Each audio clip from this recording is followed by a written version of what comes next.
আসসালামু আলাইকুম। Jamuna park resort বন্ধুরা, যখন বাড়িতে আসলাম তখন মনে ইচ্ছা জাগলো বাচ্চা কাচ্চা নিয়ে অনেক দিন পর ঢাকা থেকে বাড়িতে আসলাম, ঈদ ছুটি আনন্দ। তো এদের আনন্দতে একটু কিছু জায়গায় ঘোরাফেরা করি। তো মারুফকে নিয়ে মেরাজের আম্মু আমি অর্থাৎ পুরো পরিবার বের হলাম। বের হওয়ার পর আসলাম যমুনা সেতুর যে পূর্ব পার্ক। এটা কি পার্কটা হলো ভিতরে, মানে সাইডে আর কি। এটা ফাঁকা একটা জায়গা, নদীর পাশে সেতুর যে গোড়ায় পূর্ব সাইড, এই জায়গা এটাকে পাথরঘাট বলা হয়। তো এই জায়গায় এসে আমরা মোটামুটি ভালোই আনন্দ পেলাম। তো ভাবলাম প্রথমে যে ওদেরকে নিয়ে একটু যমুনার সেতুর নিচ দিয়ে ঘোরাঘুরি করব। তো আমি স্পিড বোট গেলাম, যে স্পিড বোটকে একটু ভাড়া করে এটাই ঘুরবো। তো যাওয়ার পর প্রথমত মেরাজ মারুফ উভয় ইচ্ছুক ছিল। তো পরবর্তীতে যখন একটা স্টিমার যায় তখন এই ঢেউগুলা এসে, যে দেখেন এই ঢেউগুলা এসে যখন স্পিড বোটটাকে লাড়া দেয় এবং এর ভিতরে পানি ওঠে, কিছু লোক ছিল এই যে এদের দেখেন, এদের কি অবস্থা হয় দেখেন এই যে তখন আর কি মেরাজ ভয় পেয়ে যায়। এবং আমি তাদেরকে জিজ্ঞাসা করলাম সেফটি কোড আছে কিনা। তারা বলছে হ্যাঁ সেফটি কোড আছে। তো তারপরে তারা ইচ্ছুক না, যাবে না। মারুফের মা অনেক আগের থেকে অনিচ্ছুক ছিল, নদীতে ঘোরাঘুরি করবে না। যদি আমার বাড়ি এই জায়গায়, আমি এখানে থেকেই নদীতে মাছ ধরছি, গোসল করা, এগুলো সবই আমার মাঝে ছিল। তো পরবর্তী আমরা যে পার্কে আছি, যে পার্কটার নাম প্রথমে দেখলেন, যমুনা পার্ক রিসর্ট। ছোট্ট একটা পার্ক, শিশুদের জন্য খুবই সুন্দর, মানে খেলনা, শুধু খেলাধুলা করতে পারবে।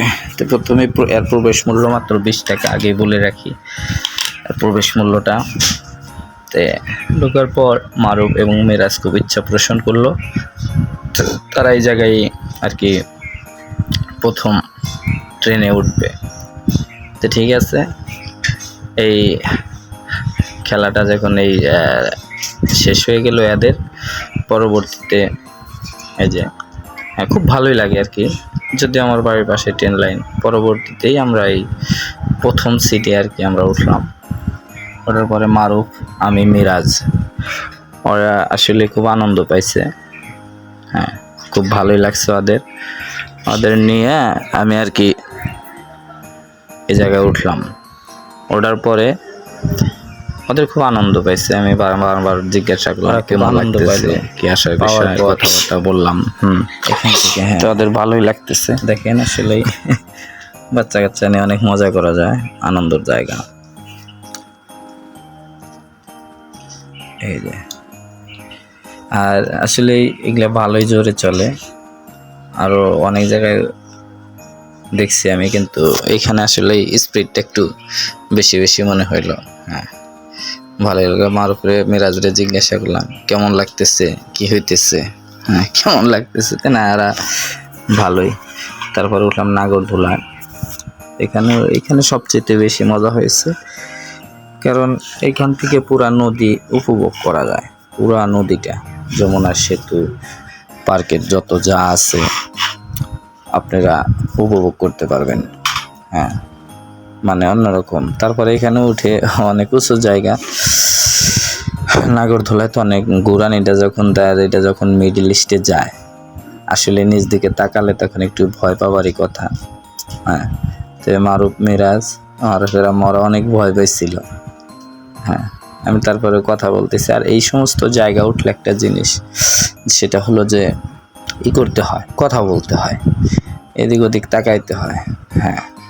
আদল কথা না বলেন তাহলে কিন্তু ভিতরে একটা অন্যরকম মানে ভয় আসে।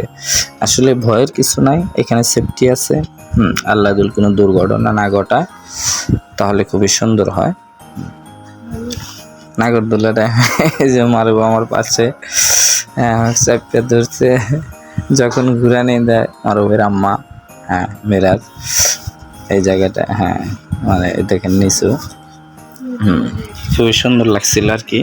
আর এখান থেকে সবচেয়ে বড় জিনিস পুরা যমুনা সেতু এবং আপনার ওই নদীটা, যমুনা নদীটা পুরোপুরি খুব সুন্দরভাবে আপনি দেখতে পারবেন। এত একটা শান্তি লাগে এখানে আসলে যা বলার মতো না।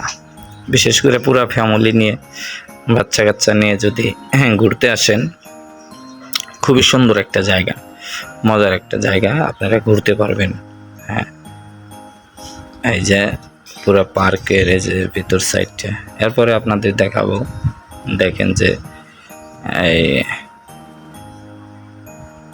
পুরো সেতুটা, যদি আমি ক্যামেরা স্ট্যান্ডটা নিয়ে যাই নেই, সেটা যদি নিয়ে যেতাম তাহলে হয়তো আরও সুন্দর হতো, আপনাদের আরও সুন্দরভাবে দেখাতে পারতাম। আমি কিন্তু শুধু এটা মোবাইল দিয়ে হাতে ধরে ভিডিওটা করেছি। দেখেন এটা নদী, যমুনা নদী। হ্যাঁ, মানে দেখেন বন্ধুরা, অন্যরকম একটা মজার জায়গা।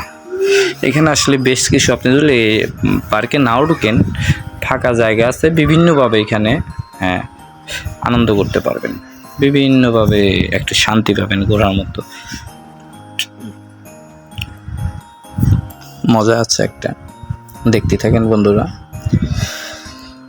সামনে আরো সুন্দর সুন্দর খেলা, এর ভিতরে বিভিন্ন খেলা আছে, খুব সুন্দরভাবে খেলতে পারবেন। তো বন্ধুরা, আজকে ভিডিও এই পর্যন্তই। ঈদ মোবারক, সবাই ভালো থাকবেন। আর যদি আসেন যমুনা সেতুর পূর্ব পার নামলে অটো অথবা ভ্যানে বলবেন আমি পাথরঘাট যাব। হ্যাঁ, 10 টাকা ভাড়া নেবে, অল্প একটু জায়গা, খুব একটা দূর না, আপনাকে নিয়ে আসবে ইনশাল্লাহ।